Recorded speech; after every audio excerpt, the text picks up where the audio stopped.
President William Samoei Ruto and his deputy Rigathi Gachagua are celebrating their 2 years anniversary ever since they got to power, with a lot of expectations, pride, jubilation, exuberance, and chest thumping. Together with their supporters, they felt that this was the pinnacle of the joy that could ever come to any human being. But as they do that, Kenyans and experts are asking, how has William Ruto fared on economically, politically, and all the other aspects of governance? And people are trying to give a scorecard how he has fared on. But I want to veer off for a little while and engage in their relationship and look at how exactly are people feeling, especially those who voted for them. Because I don't want to get into, the kidnappings and the collapsing economy and the exotic, traveling currently is in Germany. I want us to look at how people are feeling. The reason why it's very important to look at how people feel is because when William Ruto got to power, there was jubilation in Kerugoya, in Kirinyaga, in Mount Kenya, in Rift Valley, and some people were very, very sad because some felt their votes had been rigged, and others felt that Raila Amolo Odinga has been cast in a wheelbarrow and is going back to Bondo or Poda Farm. And they had, condemned Uhuru Kenyatta to a very sad retirement because this project Raila Amolo Odinga had been, according to them, had been defeated. But I want to humbly submit to you that 2 years into office, most of those people who voted for William Ruto and Rigathi Gachagua are regretting. They say regrets are grandchildren. They come later. In this video, ladies and gentlemen, I want us to look at only 3 categories of people who regret. In fact, many times when I ask those who voted for William Ruto, they used to come to me and tell me, tumewaweza. Now, when I ask them, they tell me, I did not vote. That is now their answer. I did not vote. Who are these categories of people? Only 3 of them, and I'll be very, very fast. Who are these 3 categories of people who voted for William Ruto and they are regretting, or who are part of this government and they're regretting? To start us off, I want us to listen to this speech of Rigathi Gachagua. If you've ever seen someone in his very unguarded and proud moments, it was Rigathi Gachagua. This speech, and I'm not talking about the speech during the inauguration ceremony when they were taking oath of office. I know many of us still remember how Rigathi Gachagua humiliated and embarrassed an immediate former president in front of guests who came to grace the occasion when Uhuru Kenyatta, regardless of the fact that his man Raila Amolo Odinga was not declared the president, still said that in accordance with the constitution, he went to hand over the sword to Uhuru Kenyatta, to William Samoei Ruto. And I'm not talking of that speech. It is this speech here where Rigathi Gachagua took a whole more than 3 minutes just bashing Uhuru Kenyatta. It was just 4 days, it was a week or so to elections. And he even claimed that Uhuru Kenyatta wanted to kill him the way his father killed J.M. Kariuki. It was a very sad moment.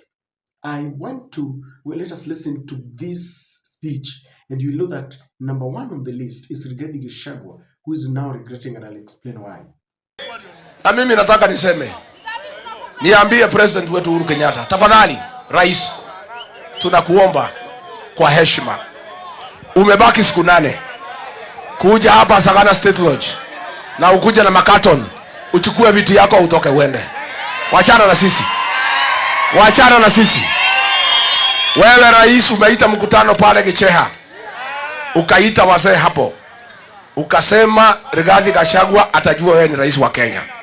Ukatisha Moses Kuria. Ukatisha Dede Nyoro. Ukatisha Kimani Ichung'wah.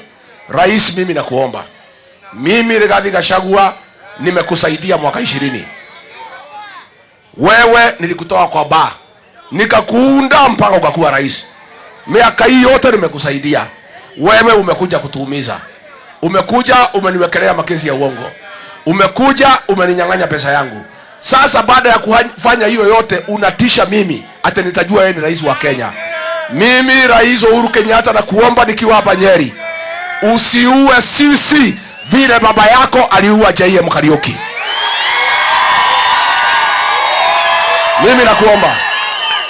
Mimi nakuomba. Na rais, kama lazima uue sisi, utuue wiki hii watu watakuja kuzika sisi. Ni nini unauliza sisi? Unakasirika tunaenda nyumbani. Si ulikuwa unajua iko kwa katiba lazima uende nyumbani? Makasiriko ni ya nini? Wewe ni tajiri. Hii leri hii ulijenga hapa ukafukuza watu wetu hapa kwa barabara. Inabeba mafuta ya familia yako kupeleka Nyanyuki. Na hakuna mtu ile linasaidia. Kuna mtu ile linasaidia. Watu ya chaka Rais Uhuru Kenyatta walikuwa na soko hapa wanapata pesa. Ukawafukuza ukawapeleka pahali hakuna biashara. Ukajenga leri ukatumia 3.8 billion. Na kazi ya leri hiyo ni kubeba mafuta ya Rubes ya familia yenu kwenda Nyanyuki. Rais wetu umekuja hapa, umenunua kampuni zote za maziwa. Wewe unanyanyasa wakulima ya maziwa. Unawanunulia maziwa 40 shillings. Unaenda unachemsha na weka pakiti. Unatusia 120. Unatengeneza faida ya 300%. Unanyanyasa wakulima ya maziwa na unanyanyasa wenye kununua maziwa. Wewe pesa tuliwachiwa hapa na Mwai Kibaki. Ulichukua pesa yote ukaficha ng'ambo huko Panama Islands. Ulisema ukitoka ng'ambo utatuambia hiyo pesa ulibeba kwa nini. Imekuwaje miaka 2 umerudi rais na hujasema kwa nini ulichukua pesa Kenya tuliwachiwa na Mwai Kibaki ukaficha huko ng'ambo?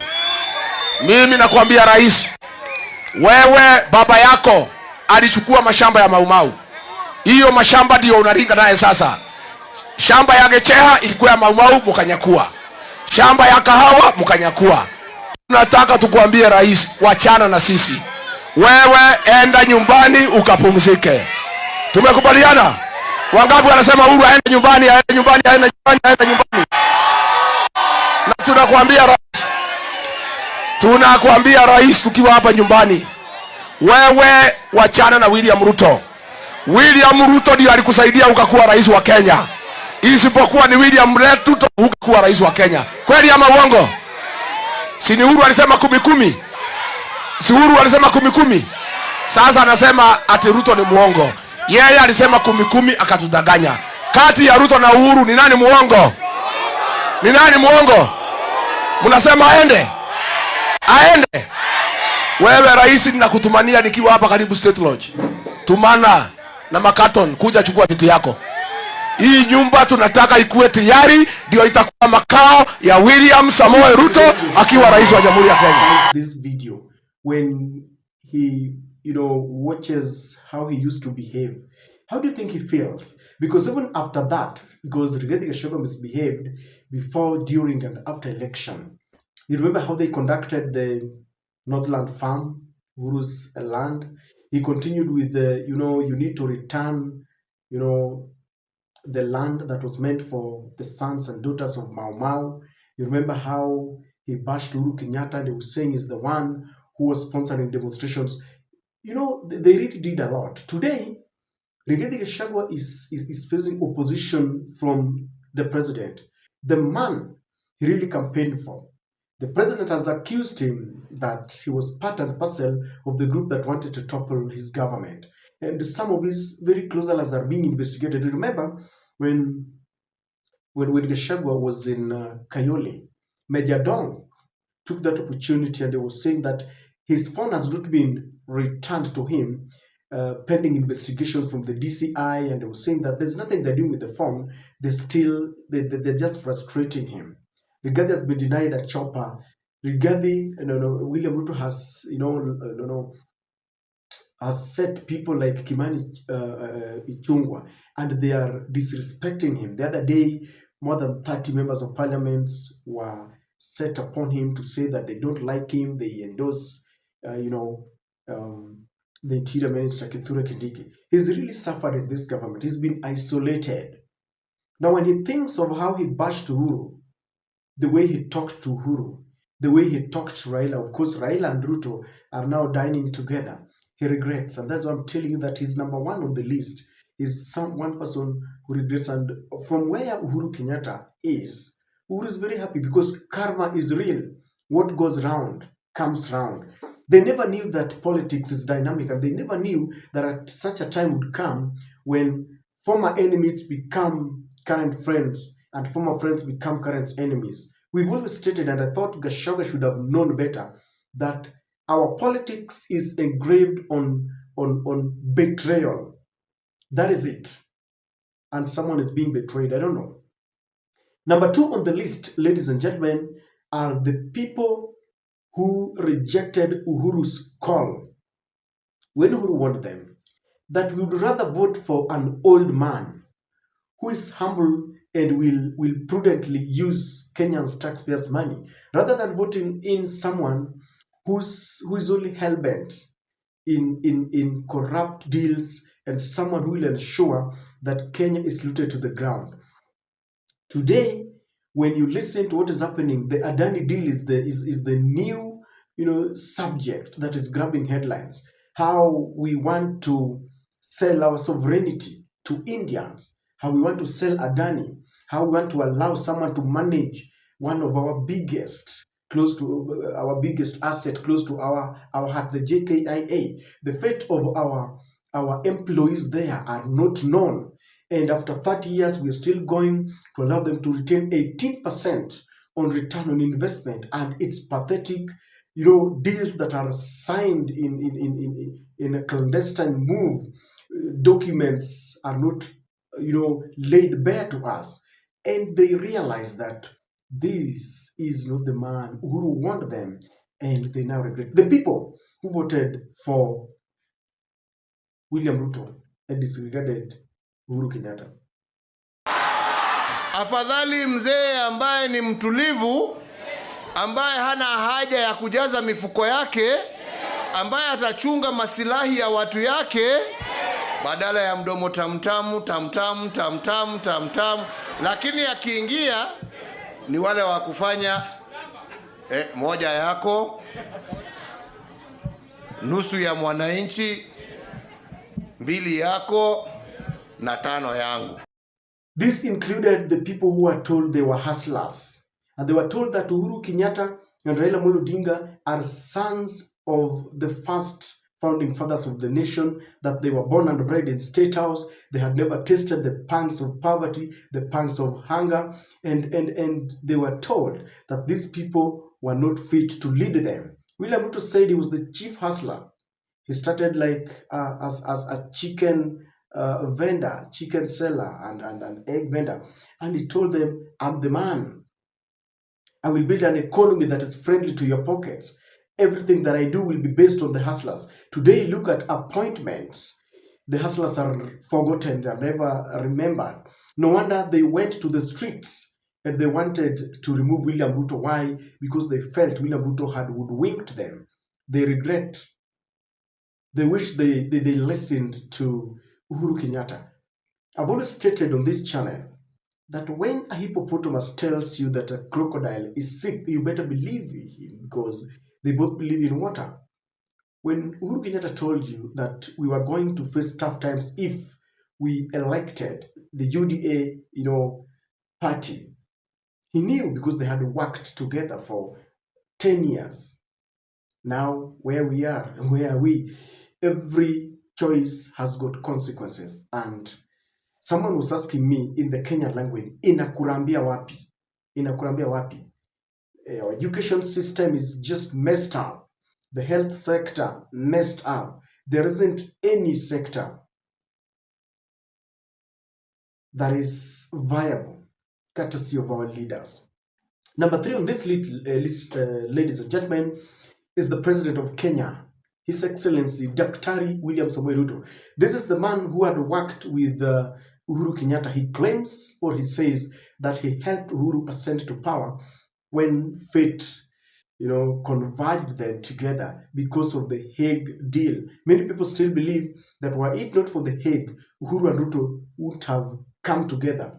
But because they realized they had a destiny that was, looming, they supported each other. So they worked, and their first term was marvelous. It was a blissful marriage. But in the second term, Ruto realized that he had to run ahead of his time, and he decided to start campaigning. His campaign was full of smear campaign against Uhuru Kenyatta. And Uhuru said, Ruto should have waited for me to hand over the baton, but he wants to inherit my house before I retire. But William Ruto was ahead of time. He had already taken all the Mount Kenya leaders. He played victim. He went there and spoke the language of the hustler, and they listened to him. He disrespected his boss. Today, the same fate has befallen William Ruto and his deputy. And from where Uhuru Kenyatta is very happy, because Ruto realizes that what goes around comes round. He played victim. He said he was not part of this government, and he said that Raila Muluding is the one who was now advising William Samoei Ruto. But now with all the problems that William Ruto is facing, he realizes that it is easier to speak as a fan when you want to correct what is happening in the main field, in a soccer field, when people are playing football. And William Ruto is now the man at the helm of everything. And for the 2 years that he's been in power, the government has been riddled with corruption, killings. He was almost removed by Gen Zs. Were it not for, he survived by a whisker. So from where he is, he regrets why he bashed Uhuru Kenyatta. Maybe if he had not disrespected Uhuru, he would have run to Uhuru. Now they've been together. Mount Kenya is running away. But what more can he do? He regrets that. The same thing that he did to his boss, Rigathi Gachagua is now doing it. Rigathi is campaigning. Rigathi is saying that William Ruto is a liar. He's saying you cannot lie to people all the time. He has ditched his boss. He's saying the boss demolished our houses. Anything that the boss wants to do, Rigathi, distances himself from it. The very, very kind of disrespect that he escalated against his boss is the same thing that is now happening to him. From where Uhuru Kenyatta is, Uhuru is a very happy man. He who laughs last, laughs best.